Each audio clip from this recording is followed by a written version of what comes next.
The color of wind otters. Are you lying comfortably? Take your time to adjust your blanket.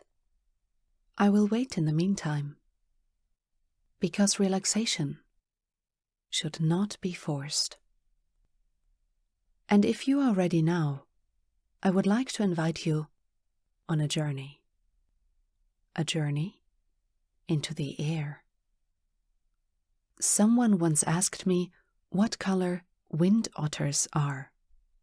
However, no matter how much I racked my brain, I did not know the answer. So I decided to set out and find them myself. As everybody knows, otters, the land-living cousins of the wind otters, are water-bound creatures. They do not even need fresh water, though. Otters are not picky. They thrive on narrow river banks in the woods, or even stony cliffs on the seashore. Otters are part of the raccoon family, with long bodies, short legs, and a tail to help them maneuver through water. Anyone who has ever been able to see one of these cute creatures up close knows that their fur is thick and their toes webbed. Their shimmering black eyes and rounded snout make them look, oh, just so adorable. I thought if I went to where otters could be, that wind otters might not be far off. So I packed my backpack for a day's trip and hit the road. First, I decided to inspect the nearest body of water, the pond in the garden behind my house. After my 2-minute walk, I took a seat on the wooden bench that I had built the year before. The bench is crooked and creaks when you use it, but it stands in what is probably the most beautiful place by the water in my garden. Here, flowers grow wildly, and you can watch the bees on their way to work. Butterflies sit in the large red and pink blossoms of the rhododendron bushes. That day, there was a beautiful blue sky, and only a few small and dense clouds. I unpacked my binoculars and raised them towards the sky. For 20 minutes, I sat perfectly still. No otters. Neither in the water in front of me, nor in the air. Just birds and bees and butterflies. Well, maybe that wasn't the best place to look for them, I thought, and set off once again. Next, I wanted to try the river, which is about a 45 minutes walk from my house. The way there is a little more strenuous and demanding than the one to the garden pond. I have to march over a hill and alongside a few fields until I reach the forest, and then another 10 minutes through the forest. I always enjoy this route. I walk it when I want to think. I rarely meet other travelers, but every now and then I catch a glimpse of a fawn or a brown hare. Are they also wondering where I'm going when they see me? On my way to the river in the forest, I whistled a soft melody and enjoyed the good weather. The sun kept me warm, and soon I even had to take off my jacket and wrap it around my waist to keep me from working up too much of a sweat.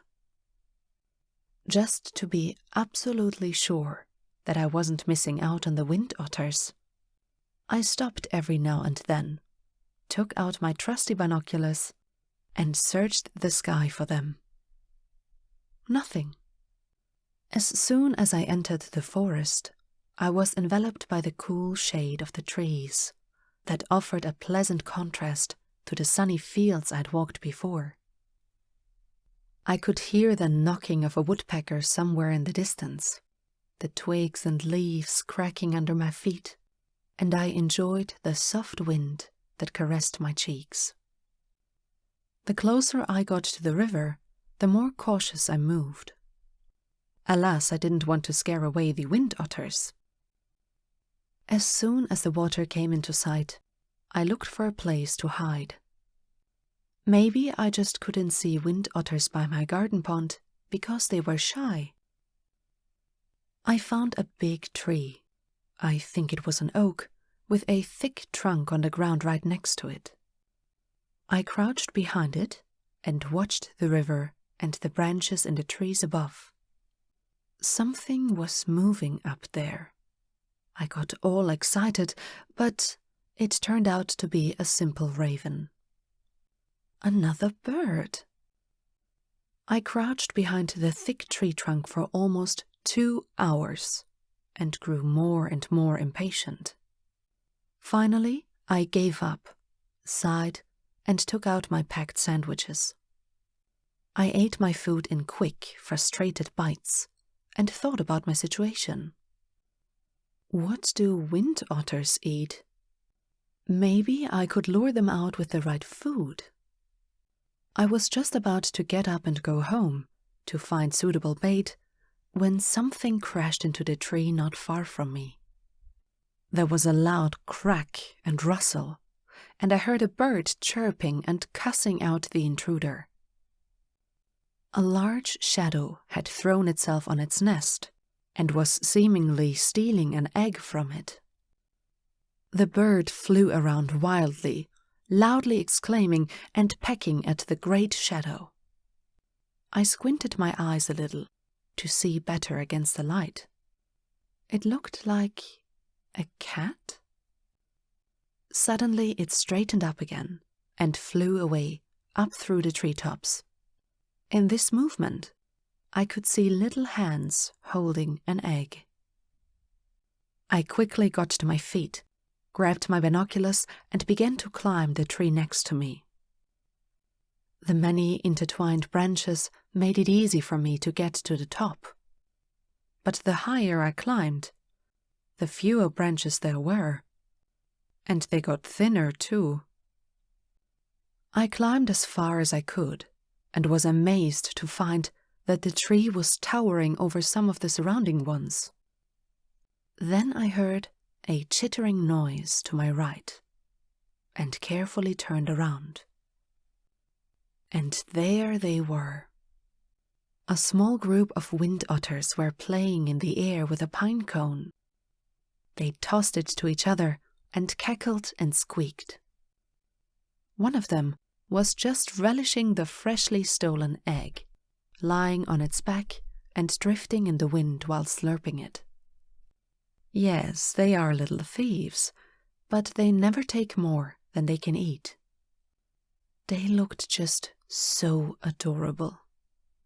Wind otters look really similar to their land-living relatives, but their fur is much less dense and rather fluffier, softer, almost like the down of a young chick.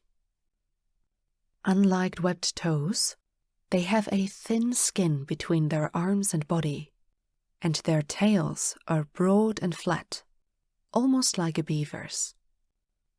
I saw no wings or engines of any kind that kept them in the air, but they did fly. Without doubt. They swung around like little acrobats, drifting through the clouds and climbed higher and higher with the warm air currents. Every now and then, they spread their arms and glided someplace specific. I could watch them pick up nuts from the ground and then drop them to crack them open when their teeth weren't strong enough. It was only then that I realized that I had no possible way of documenting my findings. What a shame. But the moment will stay in my memory forever. And the color? Well, that is kind of hard to describe. These cute little creatures have adapted to life in the air and on land, and are fairly well camouflaged for both. But I have never seen a color quite like this before, and never again since. I would say It was most likely some kind of lemony blue.